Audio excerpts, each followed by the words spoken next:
कुछ और काउंटर्स की यहाँ पर बात कर लेते हैं सर। न्यूज़ आई है यहाँ पर जीएनएफसी को लेकर के, यहाँ पर भी जो है गैस सप्लाई इश्यू जो है इसको इस पर्टिकुलर कंपनी को फेस करना पड़ रहा है। पहले जो है एलएनजी गैसिफिकेशन जो था वो 100% का था, अब इसको घटा करके 60% कर दिया गया है। सर इससे जो है क्या आपको लग रहा है एक शॉर्ट टर्म इम्पैक्ट हम देख पाएँगे या फिर क्या कुछ हम इम्पैक्ट आगे भी हम इस पे होते हुए देखेंगे? अभी अगर हम इसको देखें तो 4.78% का डाउनसाइड आज भी इसमें देखने को मिल रहा है, 410 पे ट्रेड हो रहा है।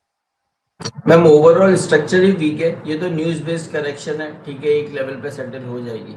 बट क्या होता है कि स्ट्रक्चर ही पूरी तरह से स्टॉक का खराब है, ना केवल अभी बल्कि अगर हम ईयर ऑन ईयर देखें, अगर मैं इसको बहुत ज्यादा नहीं तो जून 2024 से भी देख रहा हूँ, तब भी कंटिन्यूस जून 2024 से स्टॉक लगातार लोअर हाइस लोअर लोस में ट्रेड हो रहा है, कोई सपोर्ट का चांस नहीं है और हर बार स्टॉक में मेजर करेक्शन देखने को मिलती है।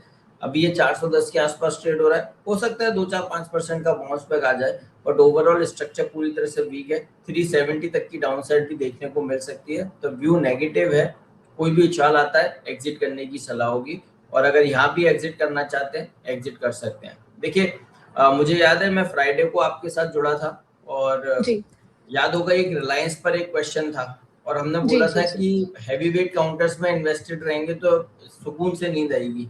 मार्केट इतना डाउन है, 700 पॉइंट की करेक्शन है, रिलायंस को देखिए 0.2% का करेक्शन रिलायंस में है, क्योंकि जिन स्टॉक्स में पहले करेक्शन कंप्लीट हो गई अब उनमें करेक्शन का घर बचा नहीं।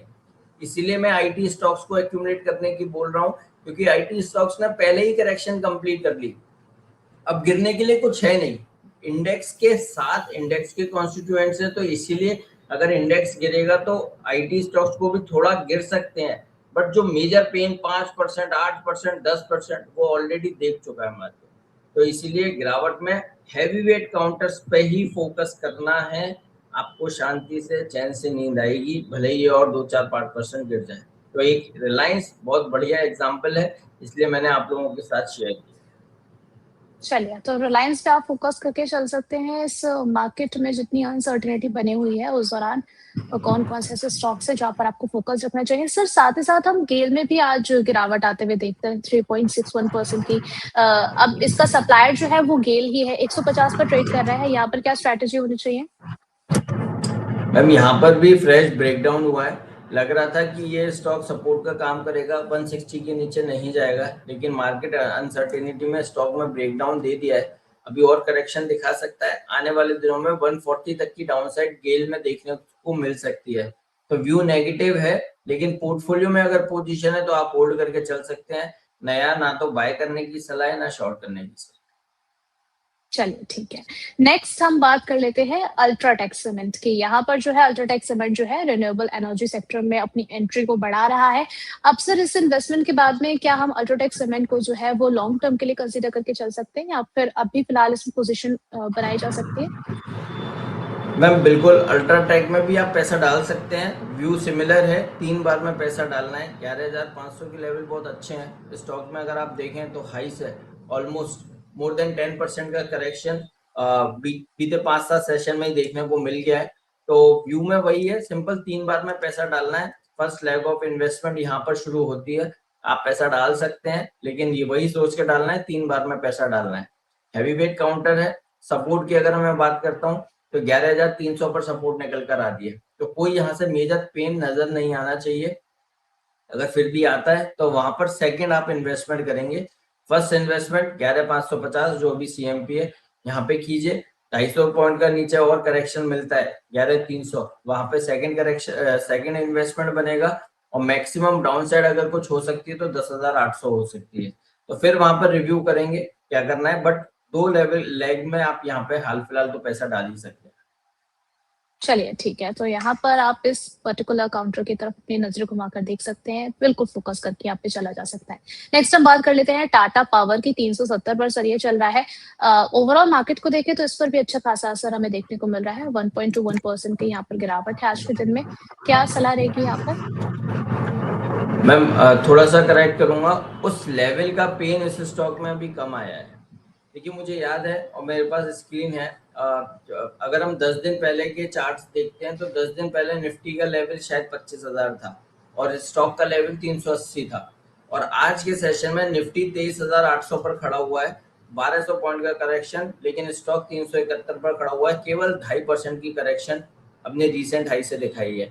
तो कंपैरिजन करेंगे तो बहुत बेटर स्थिति में है, और टाटा पावर पे हमारा व्यू बहुत पॉजिटिव है, और हमें बहुत जल्द इसमें 410 और 436 तक के अपसाइड मूव के लिए हमने पहले भी रिकमेंड किया है, और व्यू बिल्कुल इंटैक्ट है।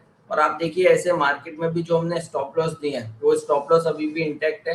358 के एसएल से आप बाय एंड होल्ड करके चल सकते हैं। 358 के लेवल को टच ही नहीं किया है स्टॉक ने, तो 358 के एसएल से बाय एंड होल्ड करने की सलाह है। बहुत जल्द 410, 436 ये दो टारगेट्स के लिए आप बाय एंड होल्ड करके चल सकते हैं। चलिए ठीक है, तो यहाँ पर बाय एंड होल्ड करने की सलाह है। सर का नजरिया जो है इस पर्टिकुलर काउंटर पर पॉजिटिव निकल करके आ रहा है।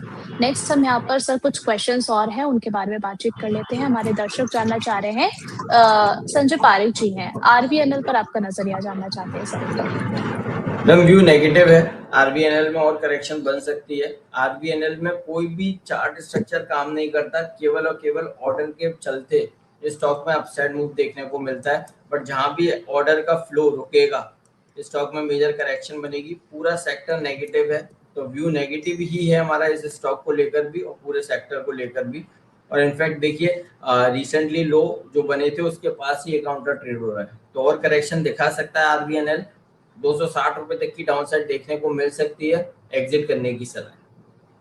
चलिए, तो यहाँ पर व्यू जो है आरवीएनएल को लेकर के बहुत ज्यादा पॉजिटिव निकल करके नहीं आ रहा है, एग्जिट करने की सलाह है। अगर आपकी पोजीशन है तो आप इस यहाँ पर ये सलाह देख करके चल सकते हैं। नेक्स्ट यहाँ पर टीएमपीवी सर जरा बताइए कि यहाँ पर क्या करना चाहिए। हमारे दर्शक हैं राजा, तो ये जानना चाह रहे हैं कि इन्होंने 388 पर इसको बाय किया हुआ है, होल्ड करके चले। देखिए इसको मैं होल्ड करने की सलाह दे रहा हूँ, और इसमें भी एक ही चीज बोलूंगा, यहाँ पे कुछ पैसा डाल के अपनी कॉस्ट को आप एवरेज कर सकते हैं, क्योंकि स्टॉक में जो ये जो लेवल बने हैं ये न्यूज बेस्ड लेवल है। अदरवाइज तो ये बहुत अच्छा स्ट्रक्चर में ये काउंटर ट्रेड हो रहा था। तो हमारा ऐसा मानना है जैसे ही ये सब सेटल होगा स्टॉक बहुत अच्छा रिकवर करेगा, तो इसलिए व्यू अब अदर देन और स्टॉक्स यहाँ पर थोड़ा ज्यादा बाइस्ड है, यहाँ पर व्यू बहुत ज्यादा पॉजिटिव है। खरीदारी करने की सलाह दे रहे हैं, कॉस्ट को एवरेज करके चल सकते हैं। हमें लगता है स्टॉक में बाउंस बैक में 360-65 बहुत जल्द देखने को मिलेगा। लोअर साइड में बात करें तो 315 के एसएल से बाय एंड होल्ड करने की सलाह है। चलिए, टीएमपीवी में आपके पास अगर पोजीशन है तो होल्ड करके भी चल सकते हैं। अगर आप खरीदारी करने के बारे में सोच रहे हैं तो ये नजरिया भी यहाँ पर फॉलो किया जा सकता है।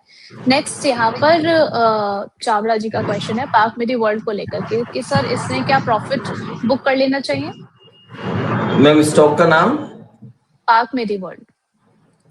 नहीं मेरे को नहीं समझ में आया।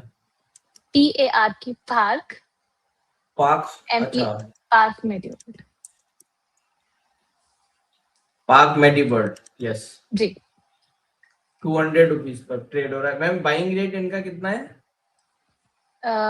सर इन्होंने यहाँ पर मेंशन नहीं किया है।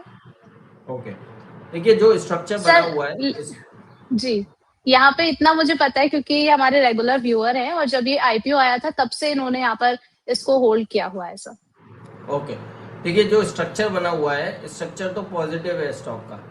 स्टॉक में 136 137 के ब्रेकआउट के बाद बड़ी रैली के बाद स्टॉक में जो कंसोलिडेशन बना उसका ब्रेकआउट फ्राइडे के सेशन में हुआ है। ब्लैक पैटर्न का ब्रेकआउट है।